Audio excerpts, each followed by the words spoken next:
Very good evening, friends.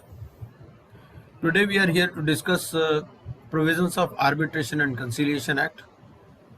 For this, we have amongst us CA Vipin Agarwal ji and Advocate Sudhanshu Prakash ji, who will be taking us through the journey of Arbitration and Conciliation Act and what are the recent amendments. And besides arbitration and conciliation, we would also like to know about mediation also, and how it is applicable to a company who is already under CIRP or liquidation process or insolvency or bankruptcy process. So it is all over to Vipin Agarwal ji and Sudhanshu Prakash Danshu ji will be taking over today's session. So खास तो मैं सीखने आया हूँ. हाँ जी sir, हाँ जी हाँ जी. तो सुधांशु जी, इट्स ऑल योर्स नाउ. हाँ जी सर. Sure. Good evening. हाँ जी sir. So, talking of arbitration and conciliation, before that, let's understand the different methods of this alternate dispute resolution. Collectively, it is being called alternate dispute resolution. Arbitration and conciliation is two modes of this alternate dispute resolution. Arbitration is one of those binding mode which I will be talking later. First, we should go with mediation, conciliation, negotiation, and then other pre-settlement talks which normally happens. Negotiation is essentially between parties. So it does not have any binding impact or binding effect. So far it just comes to having to put an end to the dispute. While conciliation is statutorily recognized in India under Arbitration and Conciliation Act 1996. Mediation, on the other hand, is still in a little back foot where we don't have a statutory mechanism to enforce or to accept if there is any mediated settlement between the parties.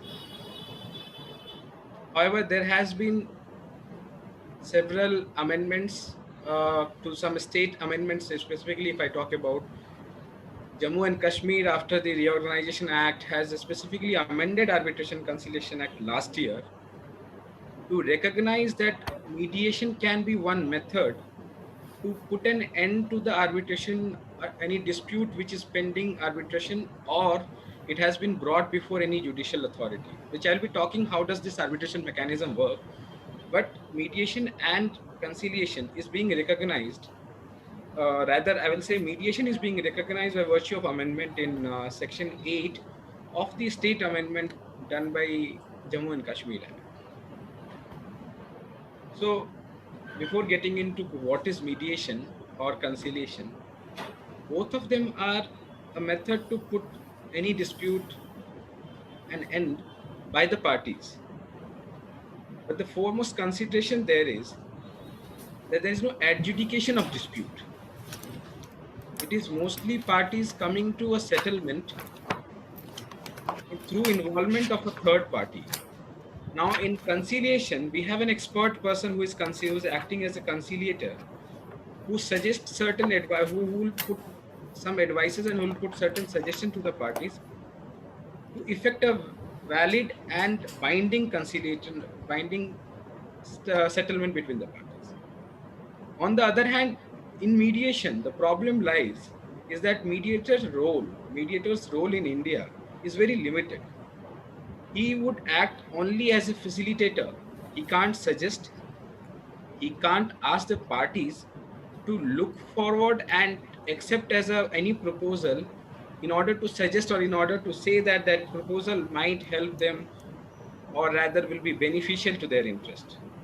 The problem lies with mediation there, that you don't have any person or any body to tell that it is in your better interest or rather adjudicate upon that. Conciliation, on the other hand, is the statutory recognized. I'll talk about later. And therefore, it has much acceptance.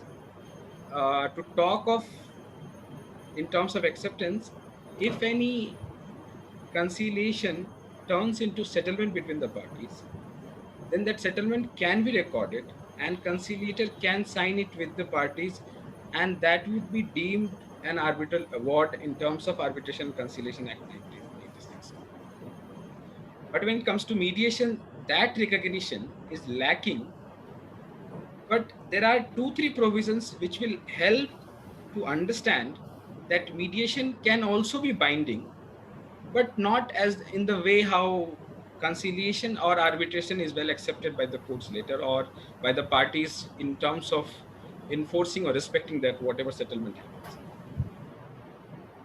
Section 8A and B, which has been put in effect by way of amendment, as I said, I'll be taking you through that.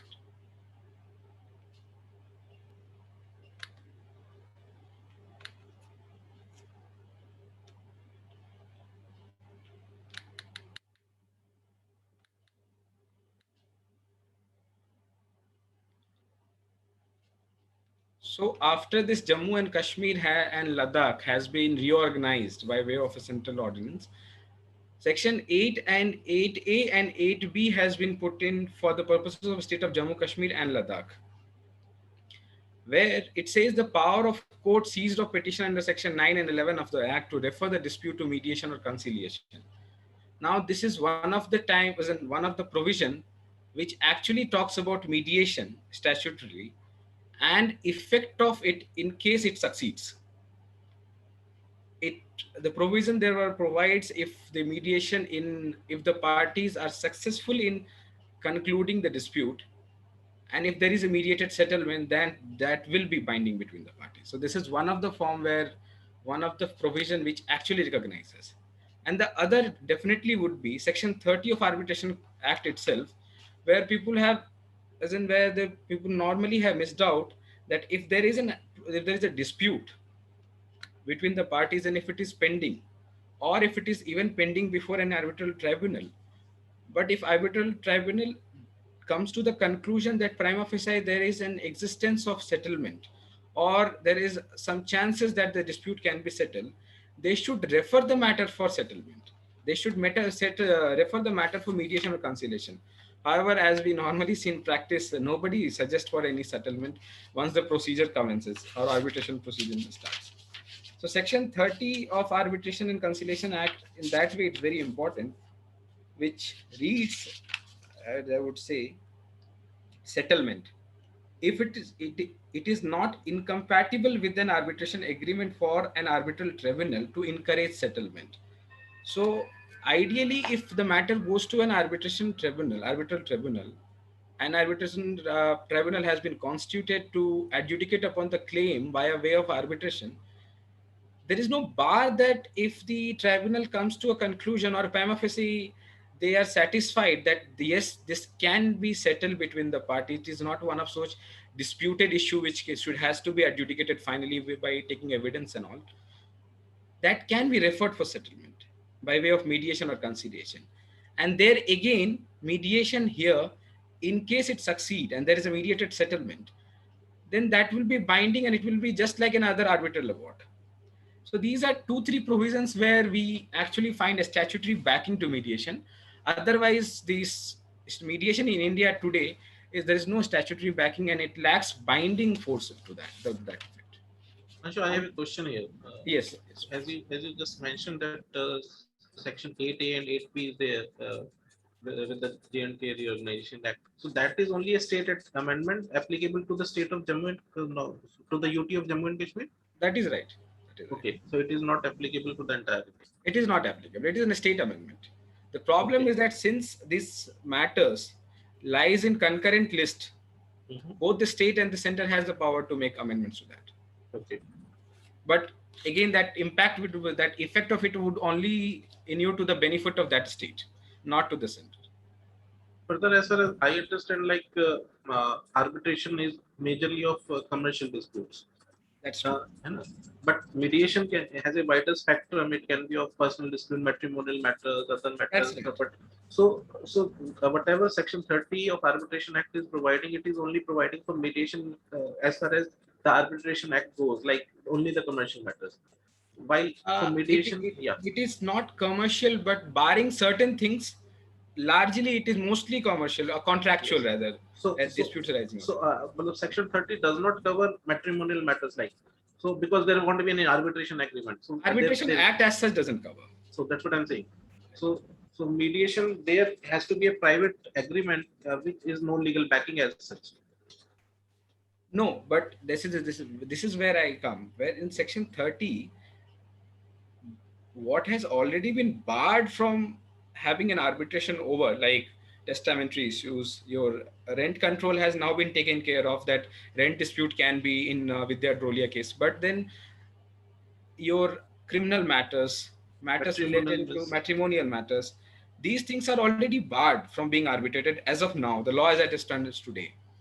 In that event, you cannot have a settlement for section 30 for these matters under section 30 of arbitration conciliation. But you can have mediation. You can have mediation. Yes. You can have mediation of only those issues which are not barred under Arbitration Yes. Act. But matrimonial matters, so you can always mediate. No, so this is where I come. This is where Okay. the section 30 talks about settlement of a dispute which is pending before arbitral Yes. tribunal. Yes, that's what I'm saying. So since all the issues which you are already talking are barred, those cannot be before arbitral tribunal. Yes, that's what I'm saying. Right. But mediation has a wider spectrum. Mediation has a wider. On its I own. agree. On its I own. agree. Yeah. I agree there. But just that I was saying in arbitral I just tribunal. wanted to clarify that for the audience. Yeah, that is right. That is right. Thank you. That it has a wider scope, but the problem today is that we don't have wider acceptance or statutory recognition to that. Okay, I'll come to conciliation now.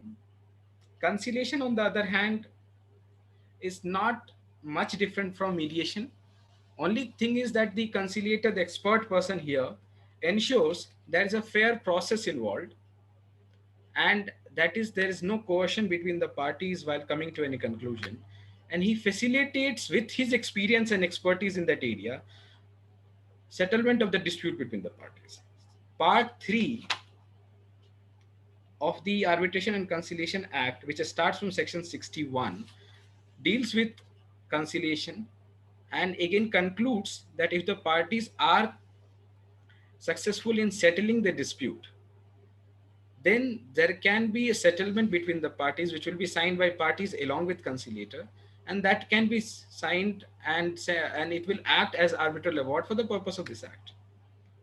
Now, if I just read section 61, which talks of application and scope, it says that for the time being in force, save as otherwise provided by any law, and unless the parties have otherwise agreed, this part shall apply to conciliation of disputes arising out of legal relationship, whether contractual or not, and to all proceedings relating thereto. This conciliation will begin once parties identify the issue and then they are inviting any conciliator to talk upon it or rather suggest. One of the key provisions of this conciliation is role of conciliator in section 67. It talks about the conciliator shall assist the parties in an independent and impartial manner in their attempt to reach an amicable settlement of their dispute.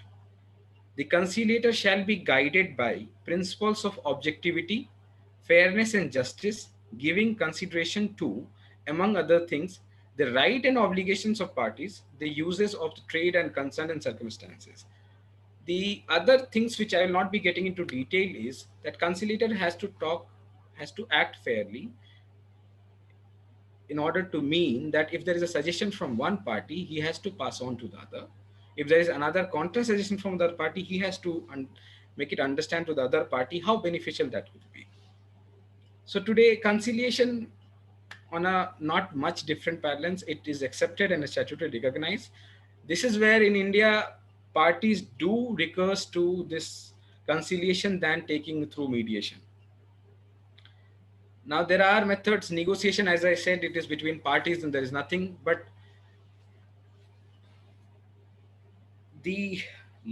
now I come to the most accepted or most practiced mode of dispute resolution, that is arbitration. Now arbitration under Arbitration and Conciliation Act has been dealt into several parts in chapter 1 and 2 that runs into section 1 to 148, so section 1 to 48. or to understand how that process starts, how it's taken to different levels, how that dispute is finally settled, and then parties, how do parties get what dispute, how do the parties take the benefit out of arbitration, and whatever the way their disputes are settled and they reap the benefit of the award. Section 8 is one of the important provision under section in Arbitration Conciliation Act, which talks about any judicial authority before which any dispute has been presented can refer the dispute for arbitration or any other dispute resolution method. Now, Section 8 is the first instance. It is the Section 8, although has been incorporated under Arbitration and Conciliation Act, it has nothing to do with arbitration as on date that begins, because it is about judicial authority coming to the conclusion that there is an element which can be arbitrated, and it is better that parties go to arbitration. There are some riders provided to that when does that authority determines that issue and settles the matter for arbitration. The first rider is it should not be too late to do that. So the rider provided is that not later than filing of the statement of substantive dispute. Now, what is that filing of statement of dispute? Is that when the party is showing its intention to get the matter or get the dispute adjudicated by that authority before it has filed the petition, then it is deemed that it has waived off its right to go before any other authority, or rather to get the matter adjudicated by arbitral tribunal. So Section 8 in that manner assumes significance, and there are several judgments on that, which it's well settled law, in fact, as on date. I'll not be getting into much judgments. But it says a judicial authority before such an action is brought in a matter which is the subject of an arbitration agreement. Now, first thing is to see there is an arbitration agreement. Now, arbitration agreement, as it is sound, as does it sound, does not mean that a lengthy agreement or an agreement where parties have to specifically decide what role they will do under arbitration or how they are going to talk of arbitration. Arbitration agreement, for that understanding and practical dispute, can be a small clause which can simply say dispute resolution, parties hereby agree that all the dispute arising out of such and such contractual obligation or whatever invoice, it can form a part of invoice, it can form part of any bill, it can form part of anything, any contractual letters or communication. If it states that all the disputes arising out of this arrangement shall be adjudicated or shall be decided by arbitration, by way of arbitration, in accordance with such and such law, that is Arbitration and Conciliation Act, then that is an arbitration agreement. There is no need for a separate agreement. There is no need for having a detailed agreement as such. Now, whenever such an agreement or such a clause is brought before a judicial authority before which any matter is pending, not later than the date of submitting his first statement on the substance of the dispute. This has to be noticed before date of submitting his first statement on the substance of the dispute. The moment this substance of dispute, either in the form of application, affidavit, claim, petition, or counter petition, is filed, then it is assumed that a party is not willing to go for any other mode of settlement, but before judicial authority, whichever it is continuing. Now, Section 8, after Section 8 is taken recourse to, then there is provisions about Section 10, the number of arbitrators who can be there. Now, arbitrators' number can either be decided in the arbitration agreement or clause itself, or it can come from the court in case there is no such number provided. Section 11 talks about appointment of arbitrator. Section 12 does talk about the disclosures or the challenges, rather it talks about challenges to the arbitrator's appointment.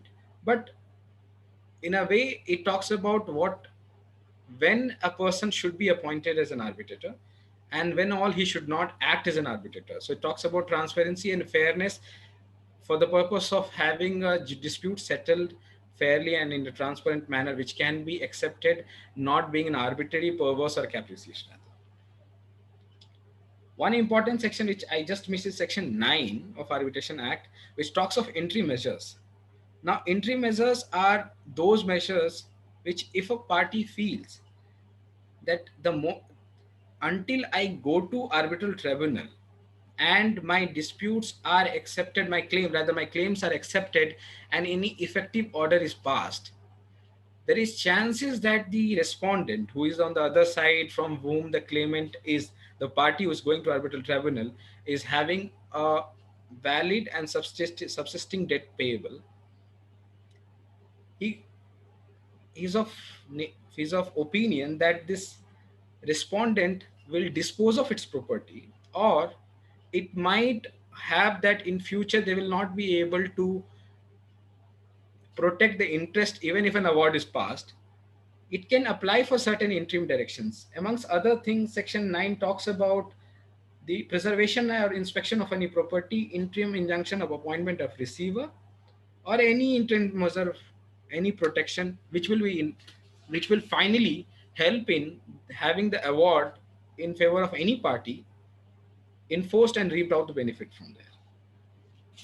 Now, after section 11 and 12, that is about appointment of arbitration and this challenge to any appointment as such. 14 talks about failure to impossibility. I'll not get into each and every sections which was because not each of the section assumes too much significance. So far it comes to understanding how does this framework work, in fact is in operation. But one of this important section does is section 16, which talks about competence of arbitral tribunal to rule on its jurisdiction. Now, section 11, you have an arbitrator appointed.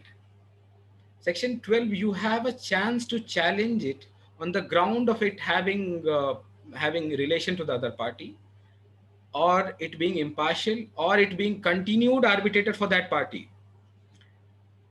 Several grounds which are enlisted from Schedule 5 and Schedule 7 of Arbitration Conciliation Act. Even a lawyer or a law firm which has been consistently been advising a client, no person from there should act as an arbitrator for that matter. So several grounds has been provided in the section Schedule 5 and Schedule 7. Once this challenge is over, or once this section 12 understanding of whether the arbitrator is just or not is passed, and the arbitral tribunal is constituted, by using the expression constituted, I mean when the parties accept that yes, he is the arbitrator and we have to go ahead with our dispute. The challenge to the arbitrator's appointment or its jurisdiction to act upon the dispute and its competence to go ahead with the matter is dealt under section 16, where arbitrator has the power to decide any challenge to its jurisdiction. But in case the challenge fails, then the party must go with the arbitration. And if any grievance which persists after that has to be taken in challenge under section 34 when any challenge to arbitral award as such is made. So section 16 talks of competence. Section 17 again talks of certain entry measures like section 9. Section 9 entry measures are given when the arbitral tribunal is not constituted. And section 17 talks of situation when arbitral tribunal is constituted and parties want to have certain interests protected before that arbitral award is made. Now, after 17, one of the important provision can be section 21, which talks about when does the arbitration is put in motion, or rather that the whole mechanism put in motion. Any party who is claiming that a debt is payable or an amount is recoverable from the other side, when it issues notice to the other side about the dispute, that is the time to have commenced, or that the procedure is said to have been put in motion. Now that is what it says. Section 21 reads at commencement of arbitral proceeding, and there has to be a notice under that. Now, section 22, 23 and other things talks about the manner in which arbitral proceedings have to be conducted, like filing of, so there has to be a claim by the first party, which has to be supported by the relevant documents, has to be countered by way of a statement of defense, how it is termed in arbitration. And if the other side has anything to seek in addition to negating the claims made by claimant, then they can also prefer a statement of counterclaim. Now the other side, now the claimant gets a chance to rebut by filing by way of filing a rejoinder to the statement of defense and counter to the statement of counterclaim which has been filed by the other side. Now the evidence are led. The important part of arbitration arbitration procedure as such is the evidence and the discovery are not as how it is normally seen in the courts, and that is why the idea behind that is that it has to be summary procedure and it has to be concluded in a timely manner, so that parties are not again burdened with this long and delayed proceeding which normally happens in court. So in that manner, section 25, 323, 24 and all talks about the way proceedings have to be conducted and the way hearings has to be conducted in the proceedings. If there is any default by party, then what manner it has to be taken care of. Section 27 talks about assistance of court in taking evidence. Now, the common method before the arbitral tribunal is that the parties file their evidence by way of affidavit on oath, and that is taken as solemn statement made, as that statement made by the party is true, and the other side also does file their affidavit of evidence. Normally there is no cross examination, but there has been instances where if arbitral tribunal has not found itself competent to take evidence, parties have taken recourse to court under section 27. So if a party wants certain evidence to be, certain documents to be read as an evidence, and if the arbitration tribunal has not accepted, then the parties can apply to court under section 27 and court's assistance can be taken for that. Then you have certain rules, and finally section 30 and 31. 30 talks about if there is chances of settlement, send it for settlement. 31 talks about what form the arbitral award shall be made, and it talks that there are certain way an arbitral award has to be made, like the setting out the claim, then counterclaim, the what is the defense taken by the other side, the appreciation of the documents, documentary evidence which was placed on record, setting out the issues of dispute, and then finally setting out the reasons for finding in affirmative, for deciding the matter whether affirmative or negative, and the reasons to be recorded against each issues. That is outline, brief outline of how an arbitral award should be. And a challenge can be made if there is any lack in arbitral award, if there is any lack in the format of for following the arbitral award. And the court under section 34 has the jurisdiction to remand the matter to arbitral tribunal to cure that defect if there is any. Now, after 34 and after 31, an arbitral award is passed. One of the important provision could be, and it in fact it is section 34. Section 34, where the challenge lies to an arbitral award. Now, challenge to an arbitral award, there has been several judgments, which if I'll just cite, it may, it's starting from ONGC, SAW Pipes, Maharashtra Genco, others developers, Delhi Development Authority. I'll just briefly discuss. All of them have decided the broad parameters in which an objection should be heard and decided. On what all ground objection should be allowed, and on what all ground an arbitral award should be interfered with. Now, section 34, if I read, it says application for setting aside arbitral award. It reads subsection 1, recourse to a court against an arbitral award may be made only by an application for setting aside such award in accordance with subsection 2 and subsection 3. Now, 2 says if a party making the application furnishes proof A, one, that is party was under some incapacity, arbitration agreement is not valid. Third, the party making the application was not given proper notice of, or that arbitral tribunal has dealt with the issues or the dispute which was not covered by arbitral agreement. And then it goes with the composition of the tribunal was not in accordance with the agreement and something else, certain other things. One of the important provision is also that section 34 1 section 34 2b, where it says the court finds that the arbitral award is in conflict with the public policy of India. Now, this public policy had been in debate for some time, which has finally been settled by several judgments, that what amounts to public policy, and under 34 what all considerations should be made before setting aside an award.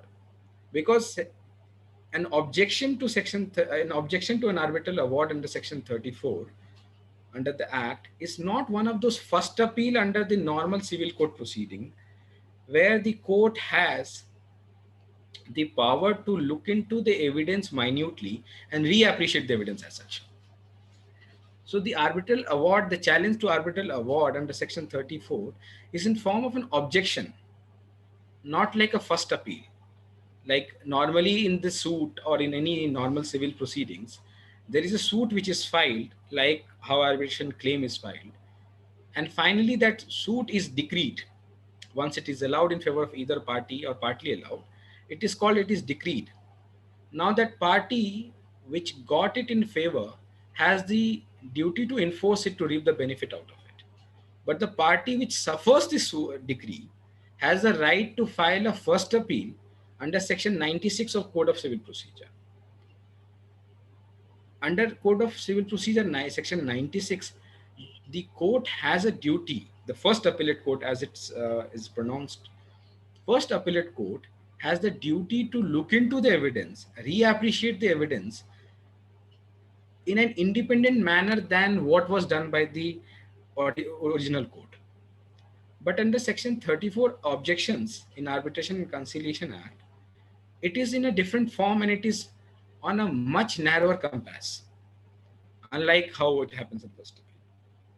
So the parties filing objection under section 34 has to specifically state under what provision it is filing or what specific subsection and subclause according to it is being in violation by way of that award. Now, it is not hard and fast that an arbitration award or the challenge to arbitration award has to specify the subsection and subclause. However, the courts over the period of time had come to the conclusion that a section 34 challenge cannot be in a form of routine exercise of appeal or an objection.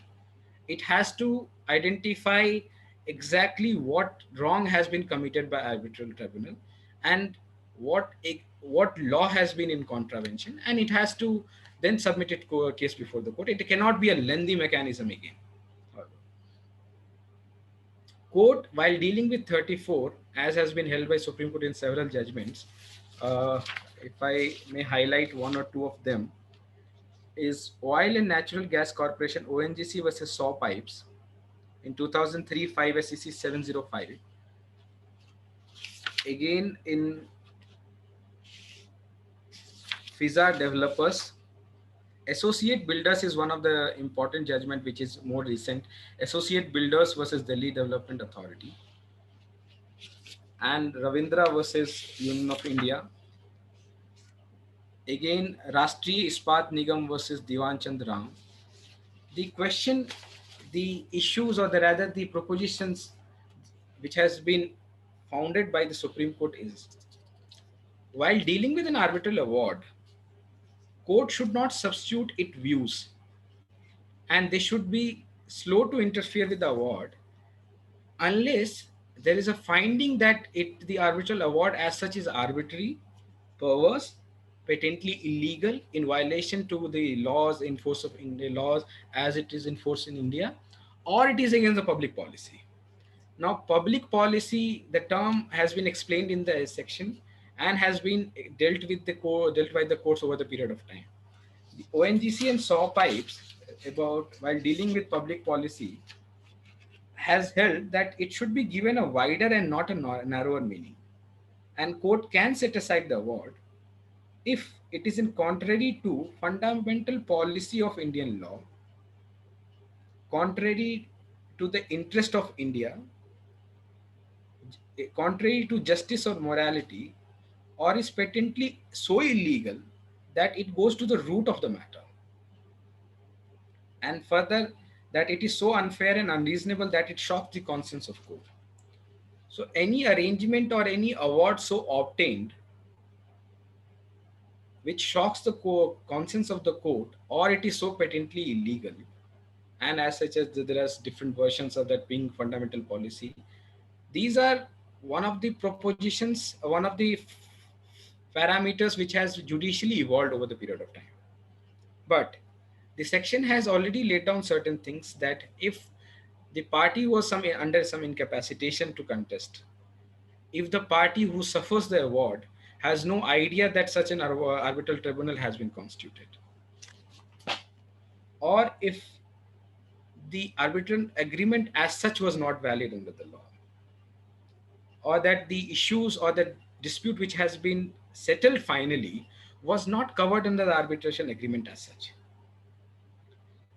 Now, what the sometimes or the term, the expression arbitration agreement is not valid under law to which the parties have subjected, it has several meanings. Sometimes, if an agreement for the purpose of a Stamps and Duty Act or Registration Act is necessarily required to be stamped, the agreement which covers arbitration agreement or arbitration clause, if it requires necessarily to be registered and stamp duty to be paid, and if that is not paid, one of the consequence would be that this agreement as such will be impounded and will not be read in evidence. The moment such an arbitration agreement is gone, the mandate of arbitration tribunal fails, and then the proceedings terminate. This is where section 34 has provided certain grounds on which objections can be made. However, those are not, as like I said earlier, those are not those provisions under which a normal appeal or normal first appeal is maintained, where you have appreciation of the entire evidence as such by the court. Now, one underlying feature of section 34 objections is that any challenge has to be made within 90 days from the date of award. Now, that from the date of award has been read by Supreme Court and also by different high courts to understand from the date of receiving of the arbitral award. The date of award shouldn't be meant to the date on which the arbitration that award was passed, that was pronounced, but from the date on which the parties got it in their hand. But the objection has to be filed within 90 days, with one extension that if parties can show sufficient reasons that they were under some incapacitation and they were not capable of filing the appeal, the objection within time, then another extension of 30 days is provided. With that 30 days, the total limitation for filing an objection is 120 days. And it has been settled by Supreme Court in Union of India versus Popular Construction, and also one of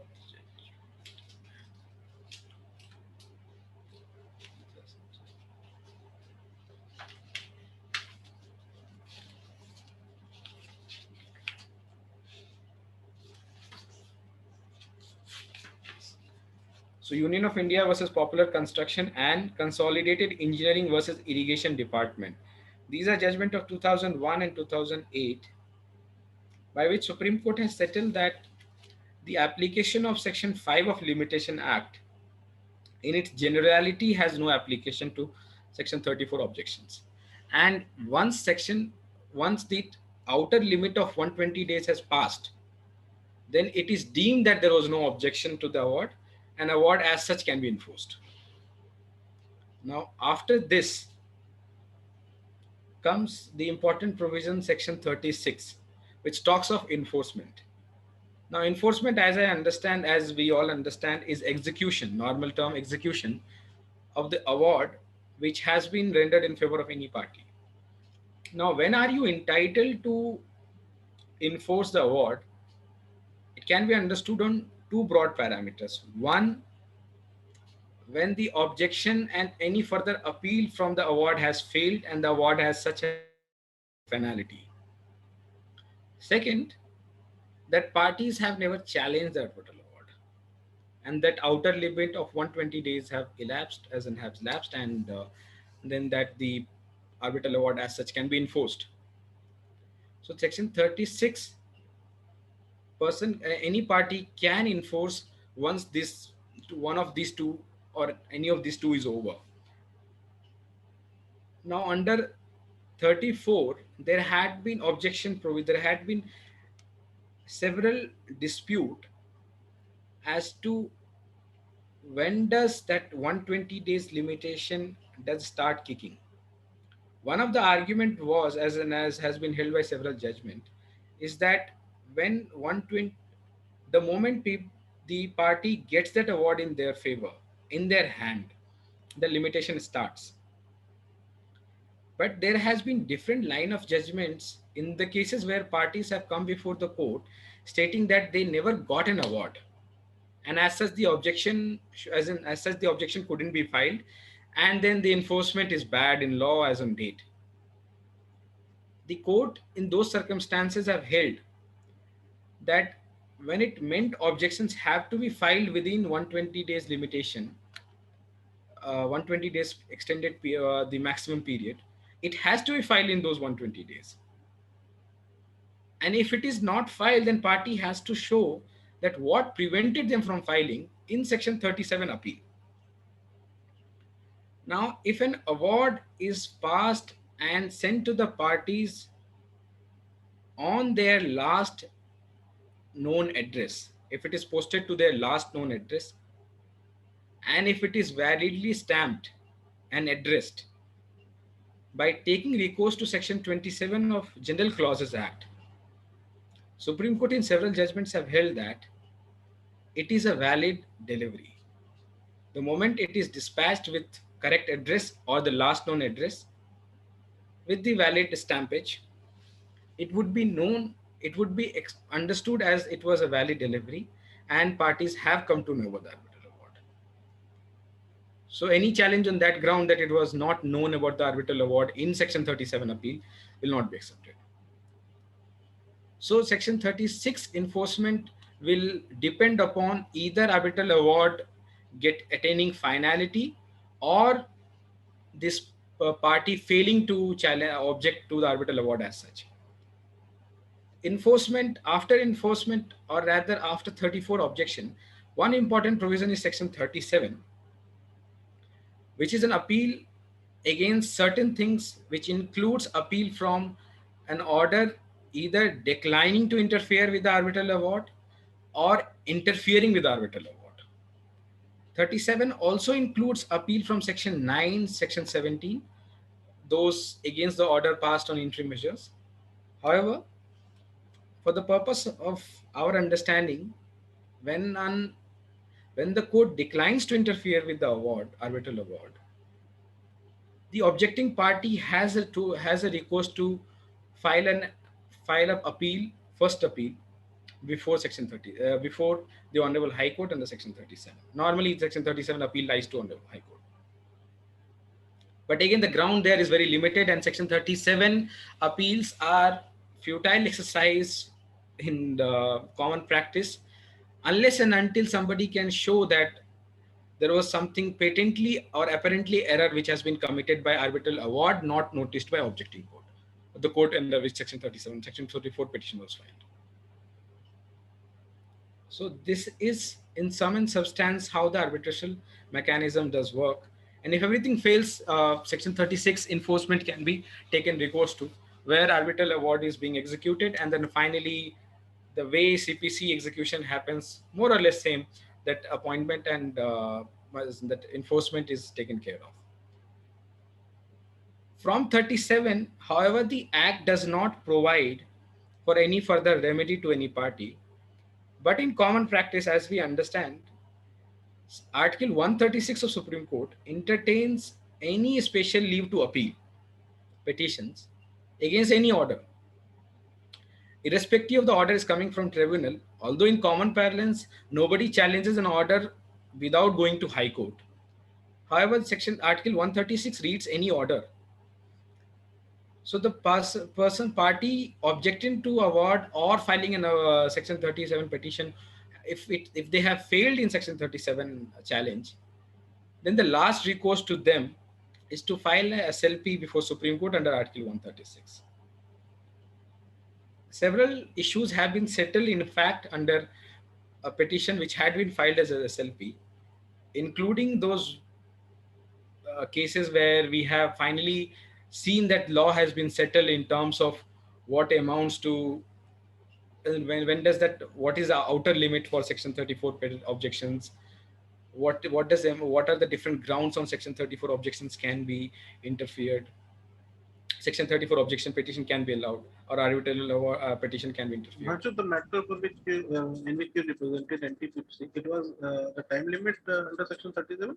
Has it been decided? 37. Yes. Yes, Section 37. In fact, the time limit has been decided. One of the recent judgment by Justice Nariman in Borse Brother, Maharashtra Generation Company versus Borse Brothers, dealt in as in pronounced in March, has decided that normally it should be 120 days, keeping in line with 34 objection period. However, in exceptional circumstances, it can be extended for the reason to be shown. Now, I was also party to one of the matters, in fact, before this judgment came. Yes, NTPC matter.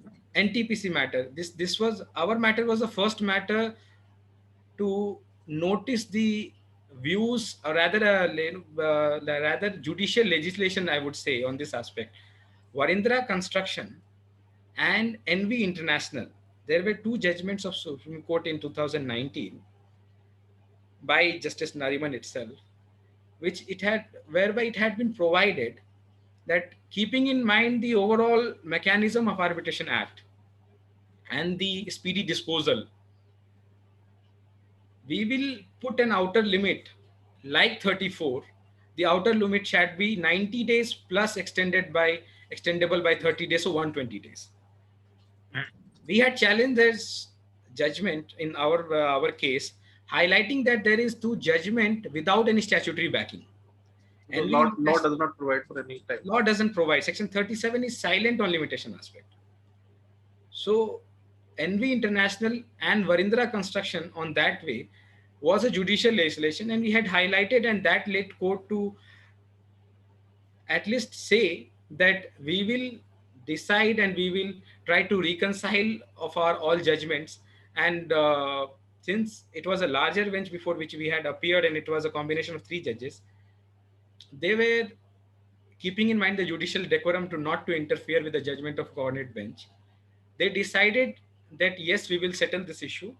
However, before our matter could be decided, another judgment came in Maharashtra Generation Company versus Borse Brothers, in which Justice Nariman has said in exceptional circumstances it can be extended, but normally it should be 120 days.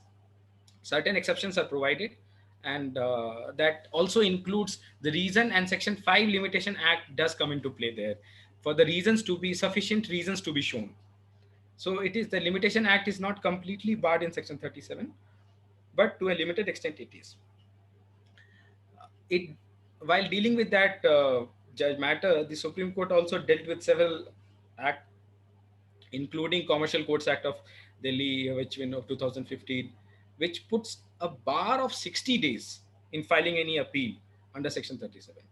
However, not getting into much of those limitation issue, but as on the law as it stands today, the normal limitation or that general limitation provided for section 37 is 120 days, subject to section 35 if the reasons to be shown. Now, this is in sum and substance the how that arbitration framework works, in fact. Now, once a party has an arbitral award in their favor, they have two methods.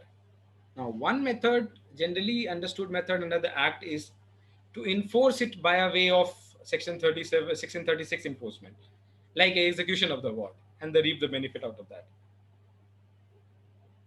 The other method, which was being contemplated and even taken recourse to, which sometimes has mostly has failed, is that filing initiation of insolvency proceedings.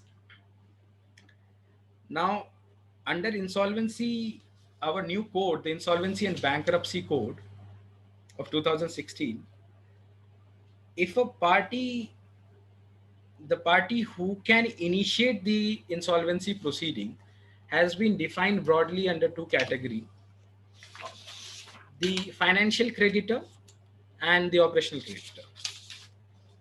Amongst that also there are different line of understanding, secured, unsecured creditors. Now, but not talking much of how that classification works, because those are squarely covered and different examples are there. Who can initiate an arbitration, as who can initiate a CIRP, that is how it is commonly understood, corporate insolvency resolution process. It's only two party, either operational creditor or financial creditor can do. But when they can do, the prerequisites are there has to be a debt and there has to be default, admitted default. Why I say admitted default, although that expression doesn't say admitted default, is because the prerequisite for admission of any CIRP is that the dispute, the amount or the default, the debt defaulted shouldn't be disputed. The moment it is disputed, it is out of clutch of the rigors of the CIRP process. So the amount of that debt which is in question for CIRP, for any financial creditor or operational creditor to take recourse to CIRP, is that the debt has to be defaulted admittedly and there shouldn't be any dispute as such. Now there comes the problem with arbitral award. If we need to take recourse to CIRP for the process, for the purpose of execution of award, the first thing is, the first and foremost problem would be is that you have to satisfy the adjudicating authority under the code, that is the National Company Law Tribunal, is that the company, or that the how it is referred in the code is corporate debtor, the corporate debtor is unable to pay its debt or it is regularly defaulting in prepayment of its debts. Merely having an arbitral award in its favor will not entitle you to enforce it to trigger the CIRP process. The prerequisite, one of the important grounds should be that the corporate debtor is regularly defaulting in repayment. Now, if we are capable to show that, then the another problem which we will be faced with is that is arbitral award, what is the nature of arbitral award?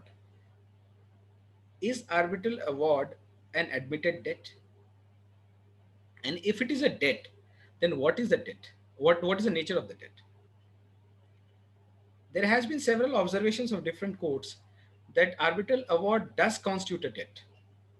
But the nature of debt is one of operational and not financial. Why it is operational is that in financial creditor, as in the to become a financial debt, it has to be in the form of lending and borrowing, and not one of those debt which is arising out of any contractual obligation where parties have defaulted and according to a party this much he is entitled which the other party is disputing.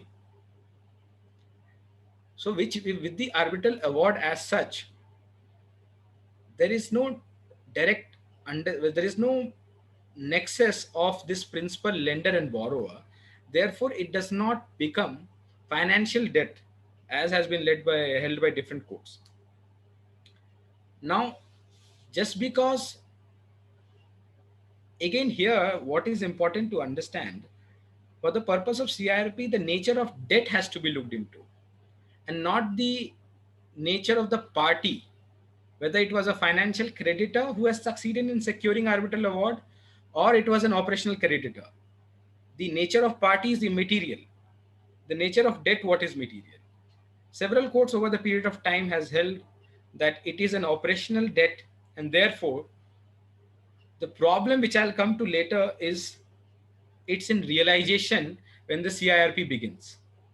Before that, I'll say why arbitral awards as such is not, it cannot be a ground to initiate arbitral insolvency process. In 2017, if I am correct, if it was 2017, I'll just correct it.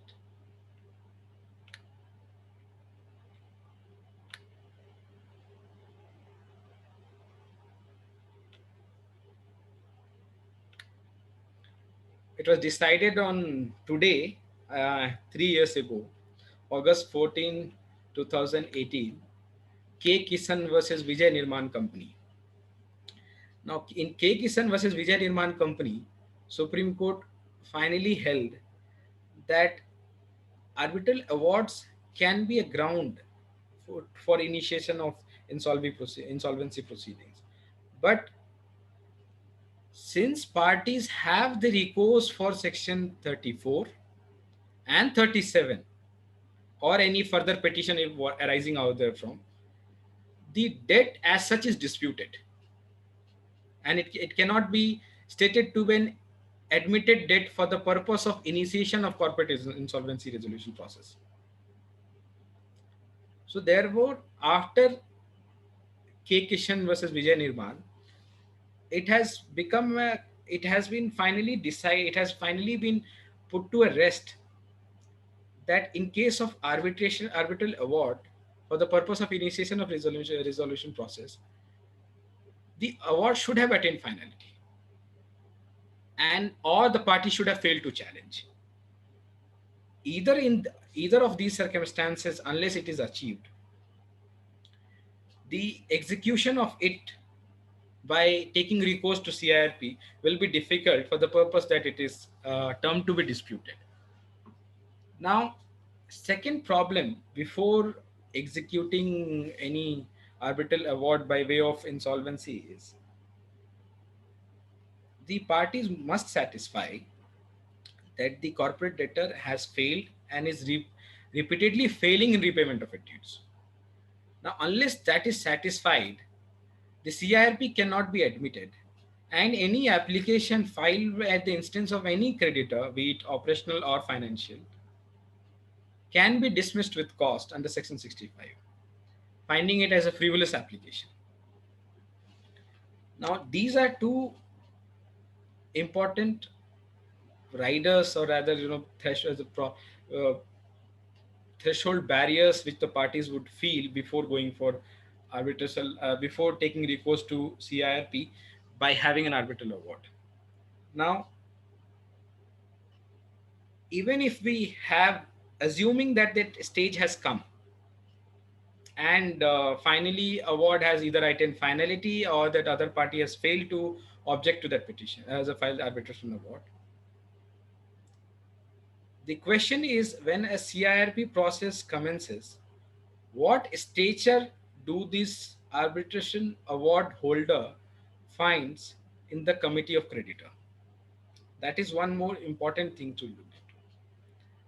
Since given the nature of debt, which I said is operational here, it has very limited stake when it comes to constituting the committee of creditors or having any claim.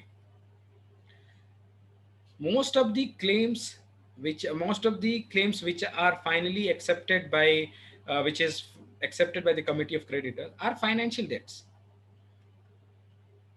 or government debts or any individual's debt, whatever is arising, but not this operational creditor or the operational debt. Now, having held this, the problem with arbitral award is even for the fact if you have an arbitral award which is unassailed or attained finality, the benefit of CIRP would not come in the favor of arbitral award holders. For the simple reason that an arbitral award is considered as an operational debt, and that operational debt as such or operational creditors as such do not find much of a place in committee of creditors, and only that finally what is left out in the whole claim, if at all, after the CIRP, once the resolution begins and the resolution professional, one of you as in some of you are, I am told, that have qualified that exam. Once that interim resolution professional is in the process of maximizing the asset by way of calling the creditors and understanding what are the assets and liabilities of company, of the corporate debtor, and then calling any third party to make a claim over the corporate debtor and take over it in order to run it and finally maximize its assets, finally to give a new life to that company, basically the corporate debtor. In that resolution process, this operational creditors have no role to play, and for that reason these arbitral award holders, although have the benefit of having an award in their favor, cannot have much of a say when it comes to its execution, or when it comes to having a stake in that committee of creditors, or to even act as, even to feature in one of the liabilities for the corporate debtor. That is one problem. Another issue there is when it comes to a third party or a party financial creditor or any operational creditor who has this award in their favor coming against corporate debtor, arbitral award as such will not be much of their benefit. But the question therefore would be, what recourse these arbitral award holders can take in case CIRP has begun and they don't find a much of a place. Since it's a arbitral award and they cannot take recourse to recovery suit once it is already arbitration award has been given in their favor. However, there has been several views, not any judicially determined views, but different discussions and opinions of several authors, that there is something called pending dispute claim under resolution process, and there this arbitration award should be, or that operational debt should be included.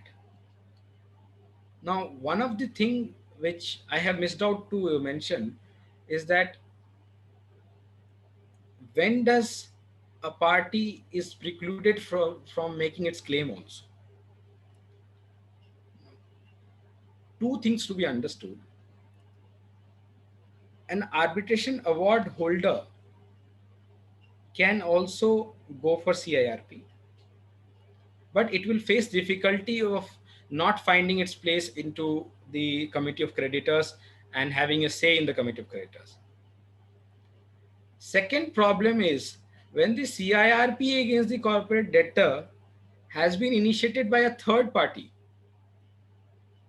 and how does an arbitral award holder protects its interest there? Now there it has been held by Calcutta High Court, and in fact in one of the comprehensive judgment on all these aspects is Committee of Creditor SR Company, that has been finally decided in 2019, and also Edelweiss judgment in 2019 itself, where all these things have been discussed and finally put to a rest, that when does a party is precluded from claiming its stake in the committee of creditor, any arbitral award holder, if the CIRP has been initiated at the instance of a third party. Now there it has been held if the committee of creditors has been constituted and any resolution plan by any resolution applicant has been approved, then there cannot be anything after that. Before any resolution plan is approved or accepted by the committee of creditors, this operational creditor, as in the arbitral award holder, should make a claim before the resolution professional that I have an arbitral award, it constitutes an operational debt, I should be included into the committee of creditors. Now, just to mention section 34 of arbitration and this insolvency and bankruptcy code talks of who can have representation in committee of creditors, and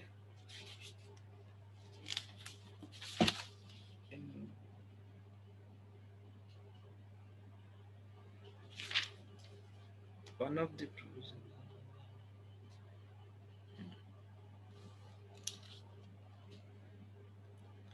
it has a rider for operational creditors that it should constitute a certain minimum percentage.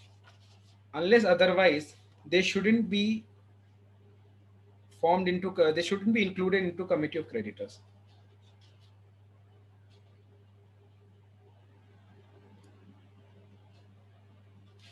I'll just give exact subsection of the section 24, but section 24 does put a rider of, if section 24 or some other section, I'll just confirm that if the debt of the operational creditor constitute 10% of the total debt, then only operational creditor can have a say in the committee of creditors. Unless otherwise, committee of creditors as an operational creditors do not have a say.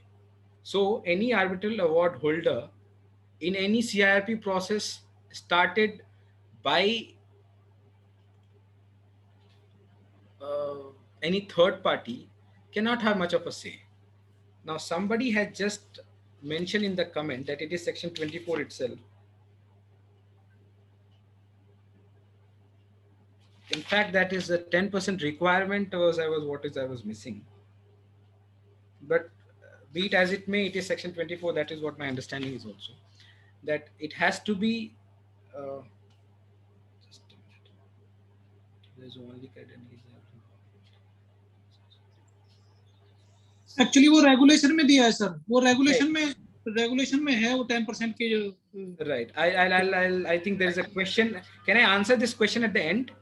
Mr. Yes. Dinesh has put a question. What if there is only one creditor and he is the arbitral award holder? Will he be the only member in Yes, sir. Questions can be taken at the end. Yes. Right. So in that process, he will have a say if that debt constitute to that extent. Otherwise, he'll not have a say. Now that CIRP begins and he makes a claim before the RP, and it is the duty of resolution professional to verify such claim. Now, once RP verifies, now the term used is RP has to verify. He doesn't have to adjudicate. He just have to verify the existence of such a claim or a validity of such a claim. Now that is done, then he can be included as a committee of creditor if that debt is threshold is 10%. Barring that, he can be out of that and he has to wait for whatever is left over at the end. Now, if RP, after looking into the claim, if it rejects the claim, then the only recourse for the operational creditor would be to approach NCLT for that matter, and NCLT can decide on that issue. This is one of the limb where that what is the right of the party who is holding operational, having an arbitral award in their favor. Okay. Now the other impact, as in that other impact which we are talking about, is moratorium. Now that moratorium impact is it has a different impact keeping in mind the nature of party or the stature of party.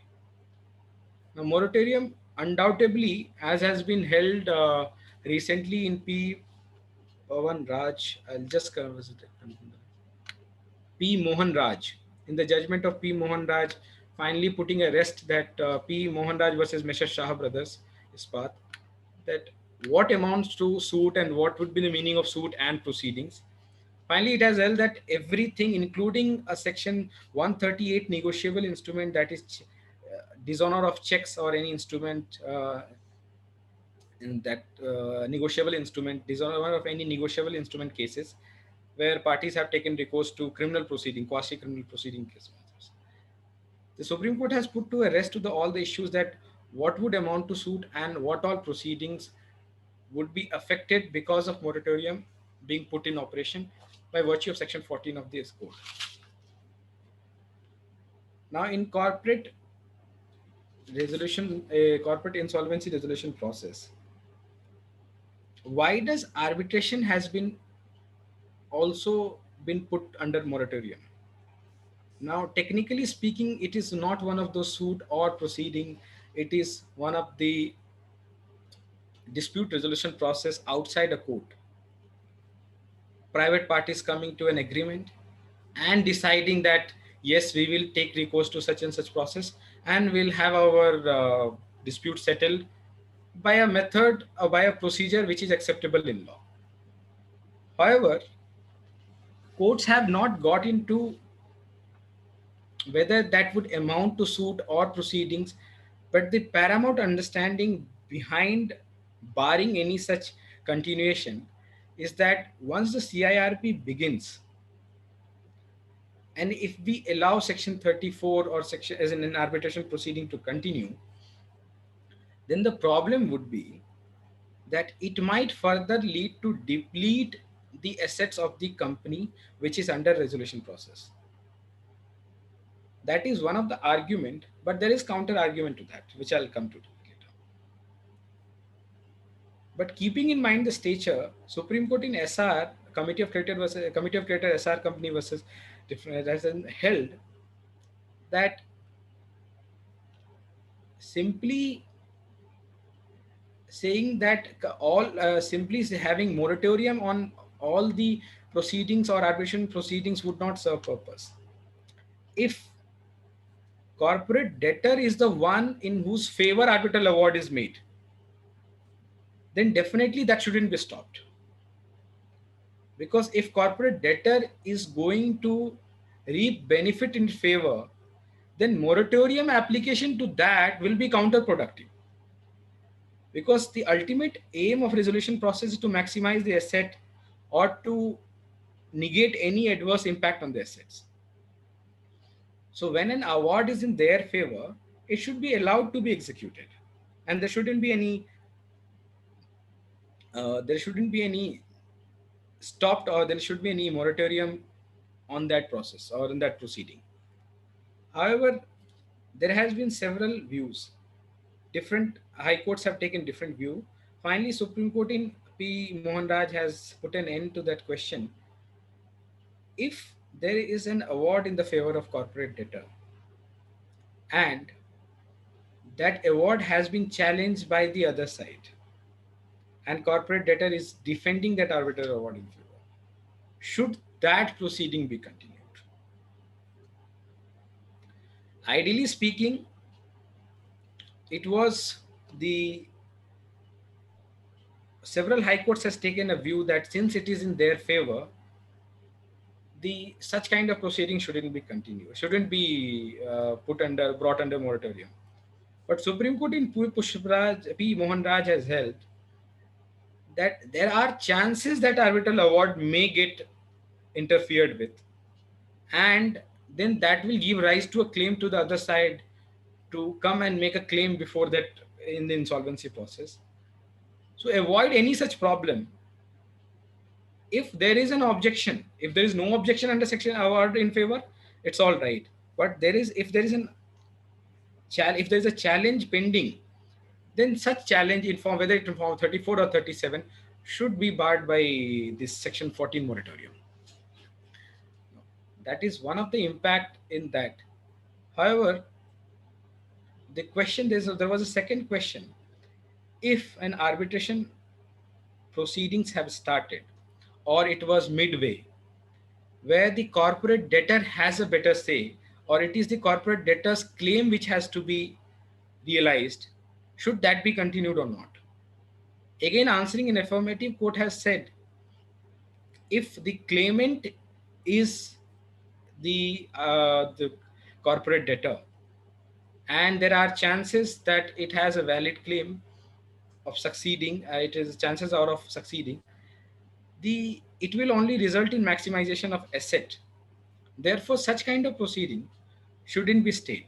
However, if there is a counter claim against the corporate debtor, by operation of law, counter claims are stayed, and there cannot be a counter claim against a corporate debtor or against any company which is under insolvency resolution process. So, moratorium in that way has is has effect on the corporate debtors if only it has adverse impact on it. In case the moratorium can, if in case the moratorium would become counterproductive against the idea of this maximization, the insolvency resolution process, then such actions shouldn't be brought, such actions are not brought within the ambit of moratorium. That has been held by several high courts, and finally would be put to rest in SR and this P. Mohan Raj. Now, one thing to be understood before finally concluding that how arbitral awards have been put to a different balance than that execution of arbitral awards have been put to a different balance than executing it through insolvency process, is that the execution of arbitral award is a debt recovery mechanism. However, the insolvency resolution process is a process to finally revive the company. It's not a mechanism to take the money out of the company for all the creditors or the debtors and finally put an end to the company. But the idea behind CIRP process is to give a new life to the company. So it's a resolution process, not a liquidation process, as has been understood initially, or that an older concept had been liquidation. Therefore, there has been several views starting from K. Kishan that whenever there is an arbitral award, that arbitral award as such should not be allowed to be enforced for the purpose of initiation of insolvency resolution process, unless it is found that the corporate debt, that the company against whom that award has been made or against whom the insolvency resolution process has been started, is in repeatedly default of payment of its dues. And but a second thing is that the insolvency process, which is being styled as insolvency petitions or applications, has to be for the reasons that company is not in capacity to repay its loans, and not merely to recover its loan or the debts. Therefore, the problem as the law stands today is that the moment an arbitral award has been made, unless it is against a solvent company, the execution of it against a company under resolution process or a company which is likely to go for a resolution process, the realization of benefit under arbitral award will be very difficult. If at all something has to be allowed, that has to be allowed in the favor of corporate debtor, in order to keeping in mind the overall objective of maximizing the asset for the corporate debtor and not otherwise. Therefore, there are some riders and there are some barriers, threshold barriers for any arbitral award holder to realize its claim or realize its was in the order which is in their favor finally when insolvency process has begun, in fact. So now I will leave it for you to pose any questions if there is, or if there's any area which somebody wants that I should also be talking about.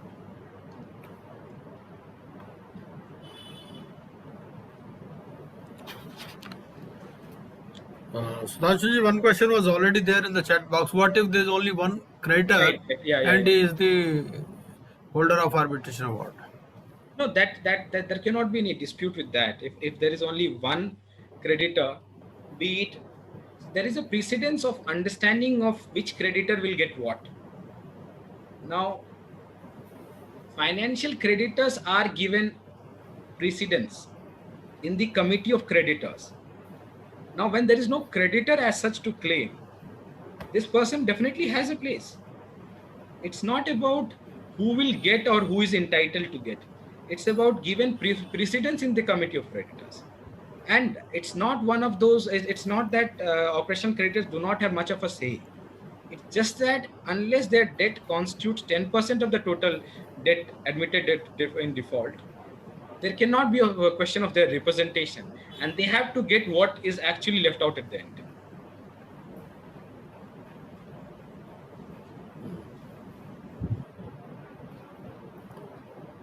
Any more questions?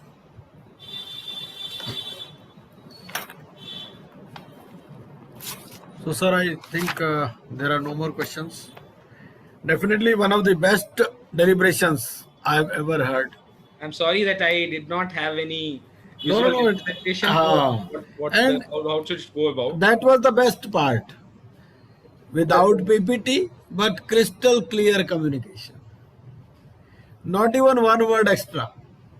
I was having the feeling as if I'm listening to one of the best legal luminaries on the subject. We have already had sessions on arbitration and conciliation, but this was the best. So thank you once again, Sudhanshu Prakash ji. Thank you all the participants. With your permission, I would like to add you to our group also for some limited time, so that you can answer the queries there also.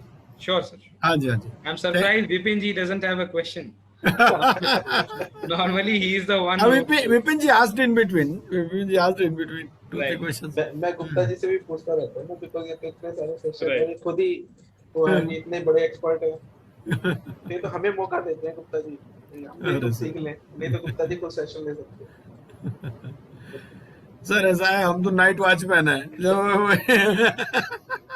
कोई नहीं हो तो हम हैं ही, otherwise भी ask the जो अपने established batsmen to play.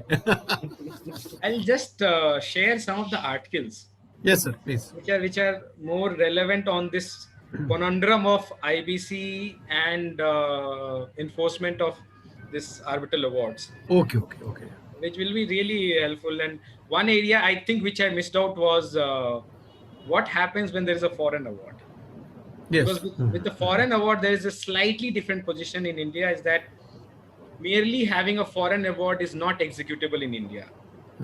There is a two-step process there. One, it is recognition, then only it is enforcement. Unless it is recognized, it is not as one of the decree to be executed and enforced in India. So section 47 to 49 of Arbitration and Conciliation Act deals with that. The party has to apply for its recognition, and recognition is one of not that foreign decree under section 13 of CPC, where court presumes that if there is a competent court of a foreign country has made an order, then it is a foreign decree for the purpose to be executed, mostly in matrimonial proceeding, where parties have gone abroad and taken divorce and then come today in India and tried to execute that order in order to enter into the relevant government documents that they have finally dissolved their marriage. So most of those times, this section 13 of CPC accepts those foreign orders as decree to be executed in India. Unlike in Arbitration and Conciliation Act, if there is a foreign award, then first it has to get recognized under section 47 and 48, and then to be executable under section 49. This assumed significance when Hyderabad bench of NCLT, without getting into the question of whether it is recognized or not, has simply admitted CIRP process. on the question on the ground that the corporate debtor has repeatedly defaulted in repayment of loans. But finally, the different bench has, I'm sorry, that was a Mumbai bench. Finally, in Hyderabad, and different bench of NCLT has taken a different view, reaffirming keeping in mind the objective of Arbitration and Conciliation Act, that first step is to get whether the arbitral award as such is recognized in India. And once that step is cleared, then only it can be enforced as one of the decrees in India. And then follows that rest of the things which under CIRP, whether it can be accepted or it can be a mode of initiation, or whether that can be part of committee of creditors, as I discussed in the case of domestic awards. Yes. हाँ जी. So thank you once again, Sudhanshu Prakash ji. Thank sir. you, Vijay Agarwal ji, Vipin Agarwal ji, for being with us. Thank you all the participants. हाँ जी, हाँ जी. Thank So you we for would having like me. to end the session now with your permission. Sure, sir. Thank you for having me here. Thank you. हाँ जी. Okay, sir. And we'll be in touch, sir.